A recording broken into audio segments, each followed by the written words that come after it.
translate into $400,000 a year. And that is very doable. We are not asking for big money. We are asking for something that anybody can spare, $20 a month. So right now, I think this $1 million number looks really huge, but if we all, like they do in the pyramid systems, you approach your friends and their friends approach their friends, it can be done.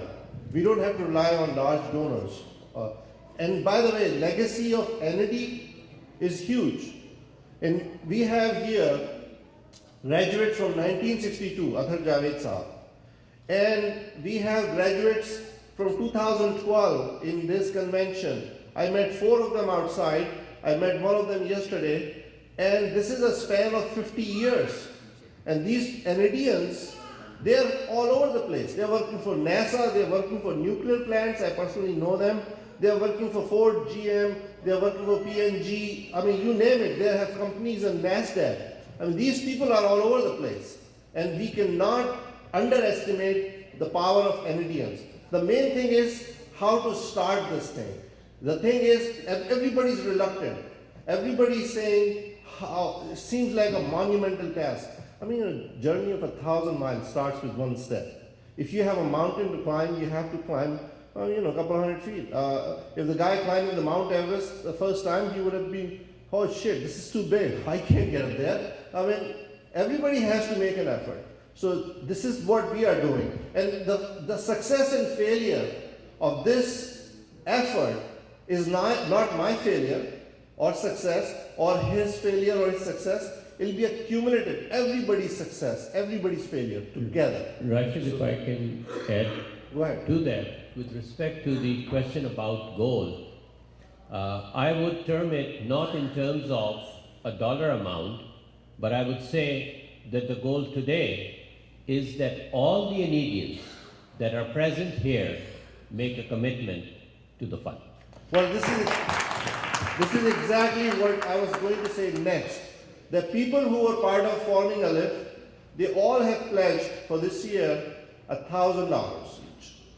And we, myself and others, we're going to start with $1,000.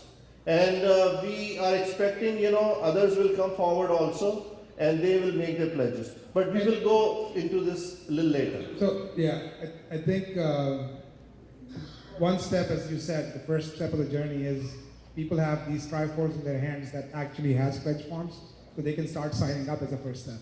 Right. So next question.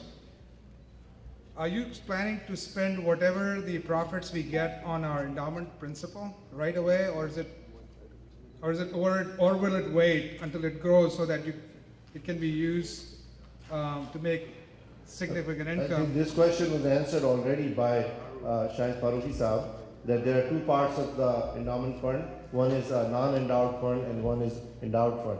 Could you please expand on that, please? Sure, yeah. I mean, as you are now working to start something from very scratch, and you want to have something that you can say, well, we have created that one. So the first best path is to spend more money onto non-endowed portion, where you say, okay, we have given this much scholarships to the students, we have created a chair in certain faculty over there. But onto the endowed portion, that's the question is, every university has their own way. In America, in general, it is 8% that you can take over. For example, we take on the average of 3 years, because the markets are moving up and down, so you want to make sure there is stability. So we use the calculation of 12 quarters rolling average. And on that average base, we take about 8% for the spending allocation. But you can make your own opinion. If you're looking for inflation in Pakistan, it's about 10% official, versus over here, that's about 3%. You can make your own opinion how much you want to put money back into the investment. That is the minimum criteria you must make. You can go to 90% or 60%, but it has to be based on your bylaws that you are going to create. But in the beginning, it's better that you go in a way that you have fundraising for both efforts, endowed and non-endowed. So if you're making a pledge of, say, 1,000, you can say 50% will go for non-endowed and 50% will go for endowment. So it's up to you. So it's all in the setup, and Board of Trustees could make a decision. with the general consensus from the members. Next question.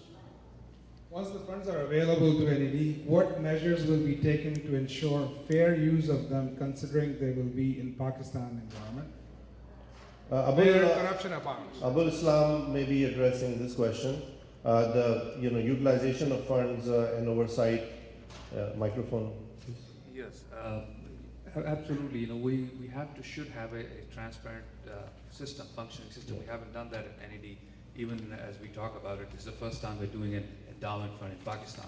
So with the funds being collected here in the United States, with all the regulations and the decision making, how are we going to, give the funds? That's my answer.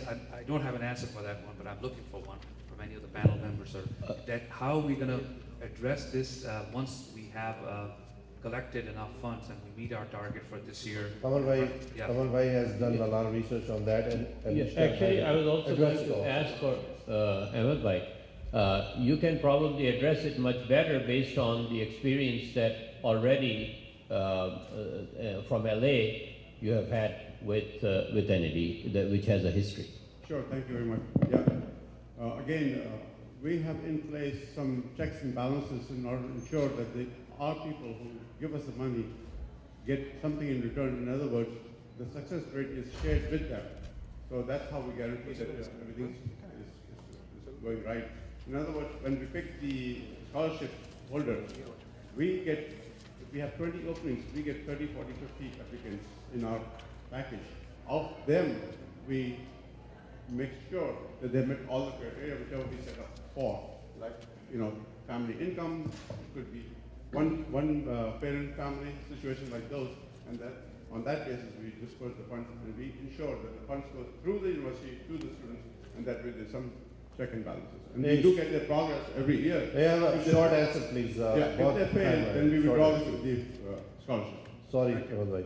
Ishtaq Bhai, you want to add this something to it? Yes. Microphone, please.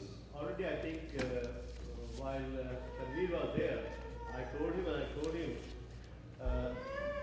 in office there, and we agreed with the finance department and audit department that okay, if you people need an office there, you can just go and set up an office, and all those things to be controlled through the finance department and audit department.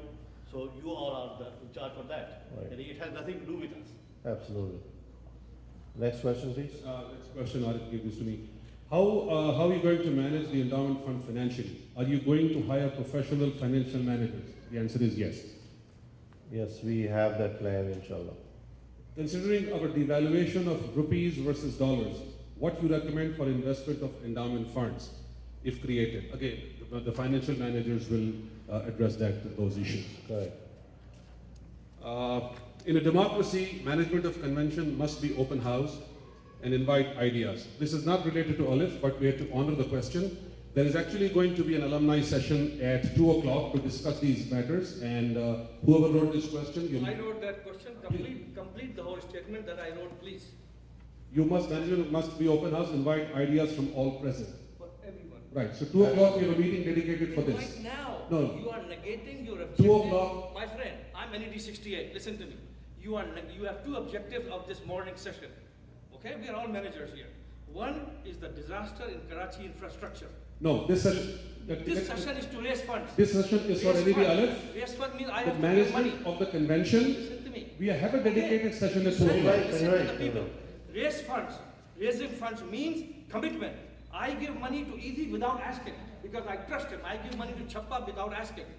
But I will not give money, and no one here, including this gentleman, will give to government of Pakistan because they are corrupt dollar.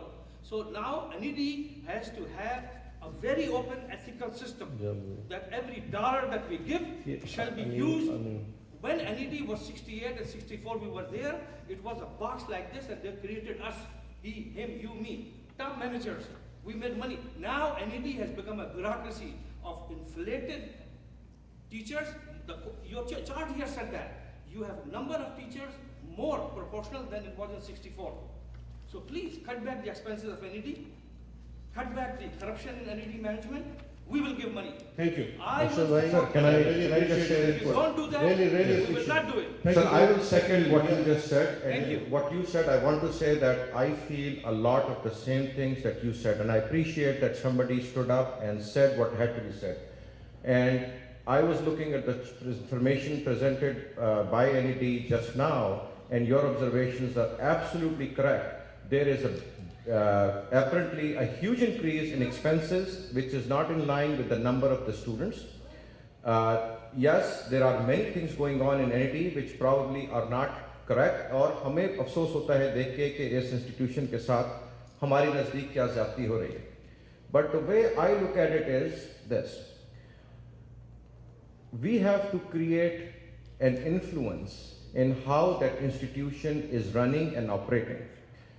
That influence will only come over time and will only come if we invest our dollars, our sweat and our time into that institution. Unfortunately, life में दुनिया में आप भी माशाल्लाह senior manager हैं, मैं भी हूँ, जहाँ आप इन्वेस्ट करते हैं वहीं आपको इन्फ्लुएंस मिलता है.